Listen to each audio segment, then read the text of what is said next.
This is Miss Humbert here, and today we're going to be doing Unit 9, Notes 5. So we're going to be talking about dividing rational expressions. So we're going to be looking at simplifying, multiplying, and dividing rational expressions today. So let's start by talking about dividing rational expressions. If you remember way back probably in elementary school or even middle school, whenever you would divide by a fraction, what you did is you actually multiplied by the reciprocal. Now the reciprocal is the fraction flipped over. Okay, and that's the same as dividing by the fraction, is if you flip that second fraction. So that's basically what we're going to be doing today. So when we go about doing this, here's the tricky part. When you do the excluded values, you need to do the excluded values of things that were originally on the bottom, and then once you flip your fraction, you need to do the excluded values of what's newly on the bottom. So here's what I like to do when I do my little excluded values segment. I like to take and set each and say, okay, each segment cannot be equal to 0. So there's the first two bottoms, and then now the last bottom.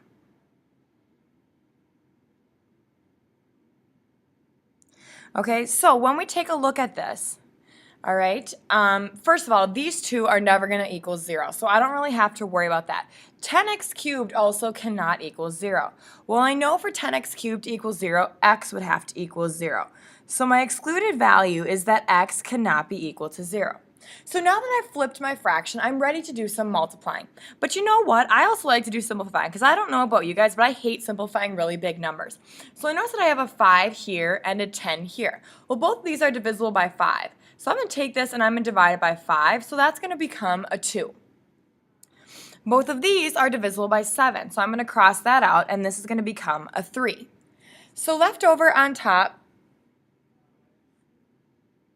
I have 3 times x squared, which is 3x squared, divided by 2 times x to the third. So now the last thing I need to do is simplify my x's. When I have x squared divided by x to the third, I want to look where my larger amount of x's lie, and that's on the bottom. So since my larger amount of x's is on the bottom, that's where my x to the first is going to end up. X squared minus or divided by x to the third, my x to the first is going to end up on the bottom. And you actually don't even have to write that x to the first. You can just write it as 2x. You get 3 divided by 2x. So let's take a look at number 2. So first of all, calculating out our excluded values. So we know that 11d cannot be equal to 0. We know that 9d cubed e cannot be equal to 0. And then when we flip it, 2c to the third is also going to end up on the bottom. So that cannot be equal to 0. So let's take a look at this. Well, the only way 11d is going to be equal to 0 is if d itself is equal to 0. Same thing here, d cubed cannot be equal to 0. We already decided that. But likewise, this will also be equal to 0 if e is equal to 0. So we're saying, okay, now e cannot be equal to 0. Last but not least, the only way 2c cubed will be equal to 0 is if c is equal to 0. So we're saying, okay, c also cannot be equal to 0. So here are your excluded values for number 2. So let's take a look at actually simplifying this out now. So what we're going to have is we're going to have 27 c cubed d squared divided by 11d, and then it's going to be times 9d cubed e divided by 2c cubed. Now I'm not seeing any numbers that I can easily simplify. 27 doesn't really divide by 11 or 2, neither does 9 with 11 and 2. So I'm going to go ahead and multiply those across. 27 times 9 is going to give me 243 divided by 2 times 11, which is 22. Oops. So now I notice that I have c cubed here and here. So my c cubes are actually going to cancel out completely. So I'm not even going to worry about those. Let's write what else I have. So I have d to the 2d squared times d to the third is going to give me d to the fifth. And then I have e. And then on the bottom I have d. So then the last thing I need to do is simplify out my d's. Okay, so d to the fifth divided by d to the first. Subtract those exponents and you're going to get d to the fourth. So the larger amount of d's is on top. So d to the fourth is going to go on top, and then e, and then you're going to divide that by 22. So this right here represents your simplified rational expression. So let's take a look at number 3 now. So for number 3, we're going to have to do just a smidge of factoring. So I'm going to rewrite this out in factored form. So I have factored form. So I have b plus 4 divided by the second on the bottom. I can actually take out a greatest common factor of 2. So I get 2 times b plus 1. And then I'm going to go ahead and I'm going to flip my fraction while I'm thinking about it. Then between 3b and 12, you can actually take out a greatest common factor of 3. So I'm dividing each of those terms by 3, and left over is b plus 4. Now I'm going to go ahead quickly and calculate out my excluded values. So 2b plus 2 cannot equal 0. b plus 1 cannot equal 0. Those are our original bottoms. Now we also want to take a look at our new bottom. Well, 3 is never going to equal 0, so I'm just going to use b plus 4 and say, okay, now that can't be equal to 0. So now I need to go through and solve all of these. Well, when I do that, I get that b cannot be negative 1. That's what happens when you solve this one. And then I get b cannot be negative 1 again. Well, I already knew that, right? And here I get that b cannot be negative 4. So my excluded values are that b cannot be negative 1 or negative 4. So let's go ahead and cancel some stuff out. So I can cancel this out, and I can cancel that out. Now here's what it confuses students a lot, is they see that I crossed off everything on the top. So they just assume that the top goes away, but it can't, because these two numbers still need to be on the bottom. Well, 2 times 3 is 6. So what I do is I just put a 1 on top. The top just can't go away because it canceled out. Okay, so this is your final answer for number 3, is just simply 1/6. Let's take a look at doing something similar with number 4. So for number 4, I can take a 6 greatest common factor out of the top, and I'm left with b minus 2. On the bottom, I can take out a 3, and then I'm left with b plus 5. So now I'm going to go ahead and I'm going to flip this fraction so that I'm ready to multiply. So b plus 5 is going to come up top. Then on the bottom, I can take out a 2, and I'm left with b plus 9. So let's take a look at our excluded values while I'm thinking about it. So for our excluded values, I want this one, and I'm going to actually use that factored form. 3 is never going to be equal to 0, so I don't need to worry about putting that in my excluded values. But b plus 5 could potentially be equal to 0. Likewise, well, there's b plus 5 again. Do I need to write it twice? I don't think so. And likewise, also, b plus 9 could also equal 0. So when you solve those, you end up getting that b cannot be negative 5 or negative 9 for your excluded values. Now this negative 5 is technically counted twice, but I didn't feel the need to solve it twice, right? Because we know what the solution is going to be. So I can take and I can cancel those guys out. So then I'm left with 6 times b minus 2 up top. Then on the bottom, I have 3 times 2. I can multiply those numbers out and I get 6 times b plus 9. Now some students get so excited at this point, they start distributing the 6 and they feel great about themselves, but look, you can actually cancel out those 6's, and then you end up getting b minus 2 divided by b plus 9. So this is your final answer for number 4. B minus 2 and b plus 9. Okay, so let's take a look at number 5 now. Miss Hubbard needs way more space than that. My big handwriting. Okay, all right, so let's take a look at number 5. So for number 5, we actually have to factor it. So that's what I'm going to do to start off with, is I'm just going to factor it. So I'm multiplying to 2 and adding to 3. Now I notice that the coefficient with the squared term is 1. So that means that once I figure out the x, which is going to be 2 and 1, I can immediately put it into factored form. So I have x plus 2 times x plus 1. Then I'm dividing that by 4.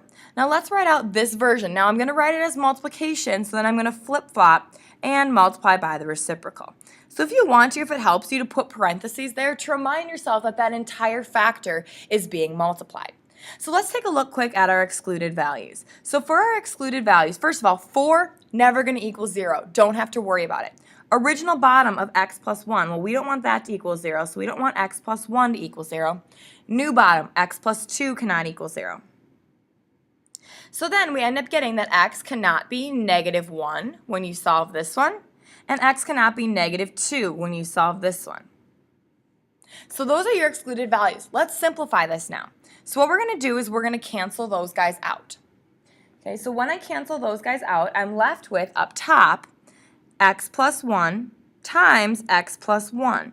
And all that's left over on the bottom is 4. So that's being divided by 4. So make sure you got that excluded value stuff written down because I'm going to erase it. Okay, so we're not done here. What we learned with multiplying rational expression is at the end, we have to re-simplify. So I actually have to take and multiply out x plus 1 times x plus 1. And I do that using the box method. So x times x is x squared. 1 times x is 1x. 1 times x is 1x, and 1 times 1 is 1. So I get x squared plus 1x plus 1x plus 1. Now I need to combine those middle two terms. So I get x squared plus 2x plus 1.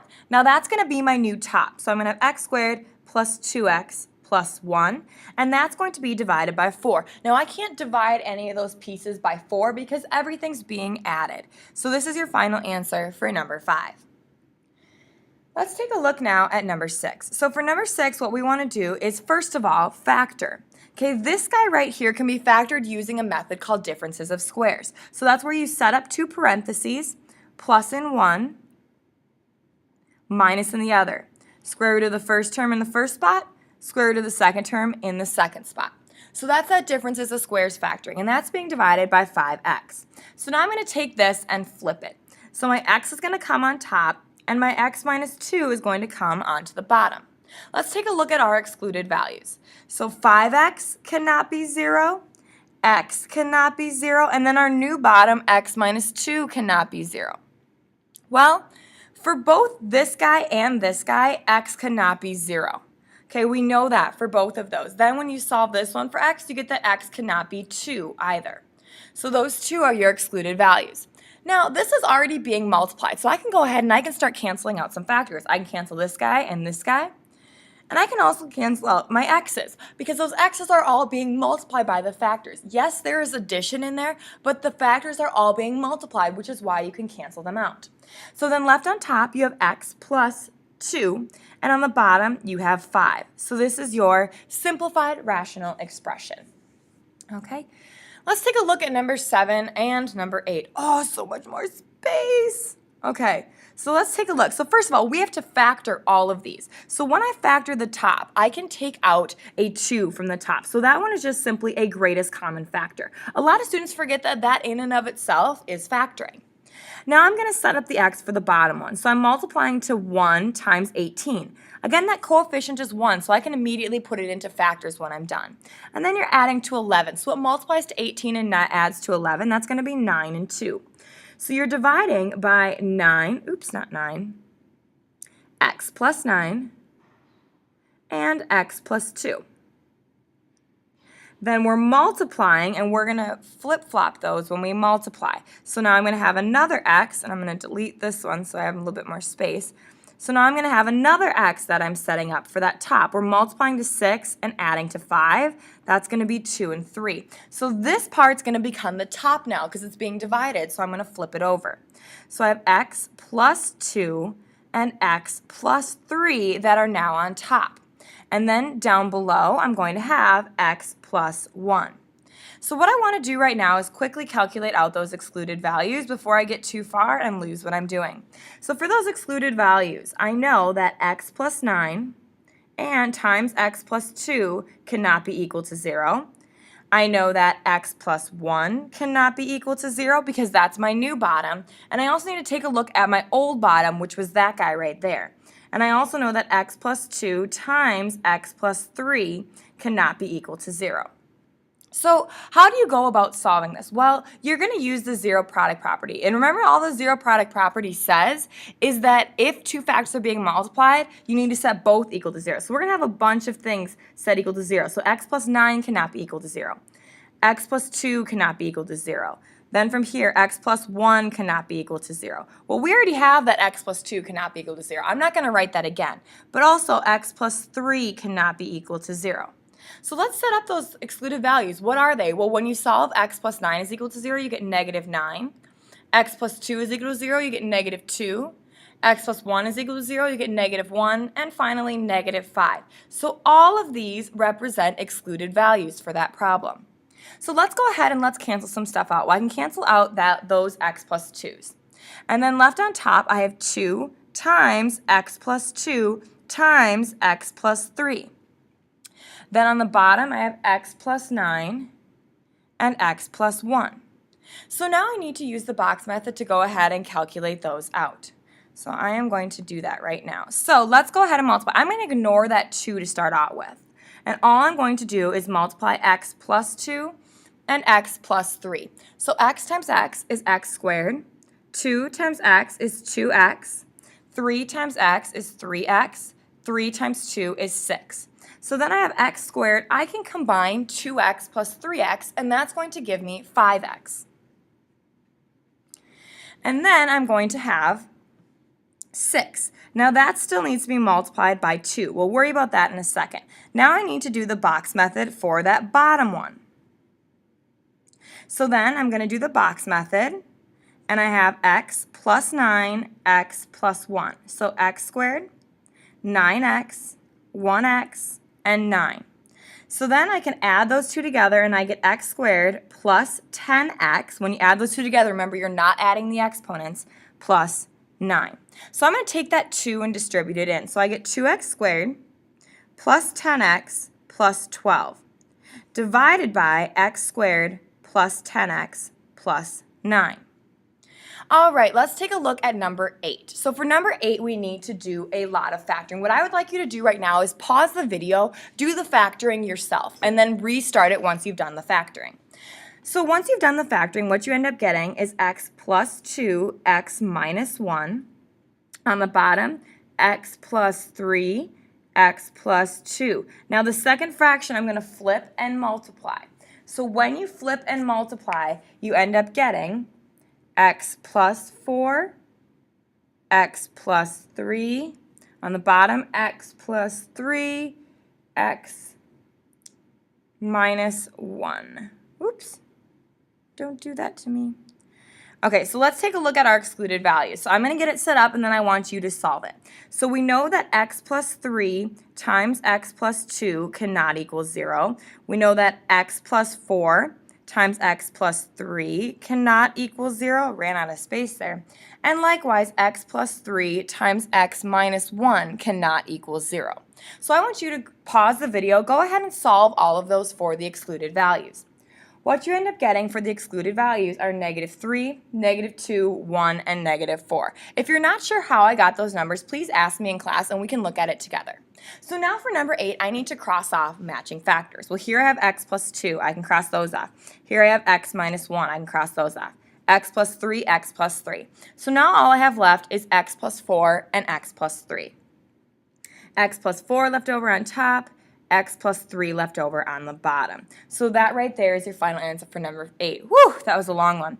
All right, let's take a look at these word problems. In April 2001, we're talking about NASA, and it took 200 days for the spacecraft to travel 466 million miles. And what was the average speed in miles per hour? Round to the nearest miles per hour. First of all, notice that we're using days. So let's figure out what our rate is in miles per day. So what we're going to do is we're going to do rate times our time, which is 200, and that's going to be equal to our distance. So what I'm doing now is I'm solving that for rate. So notice that 200 is in days, and that 466 million is in miles. So what I end up getting is when I divide that out, you end up getting 2,330,000.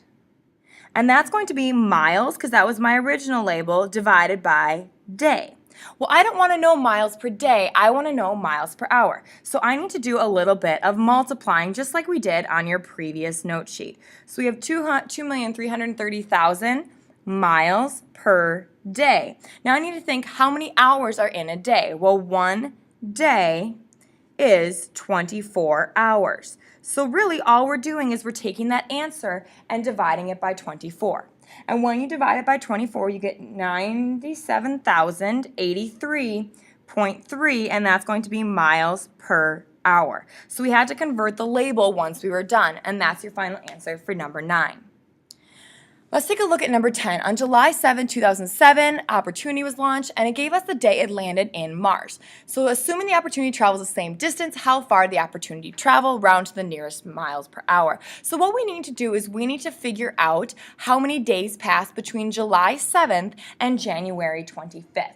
So what I did is I counted, well, there's only 23 days left in July, or 24 days left in July, and then I added there's 30 days in August, 30 days in September, 31 days in November, 31 days in October, 30 days in November, 31 days in September, and 25 days for January. So I added all of those days together, and I got 201 days. So it took 201 days. So now I'm going to take my rate times my time and set that equal to the same distance.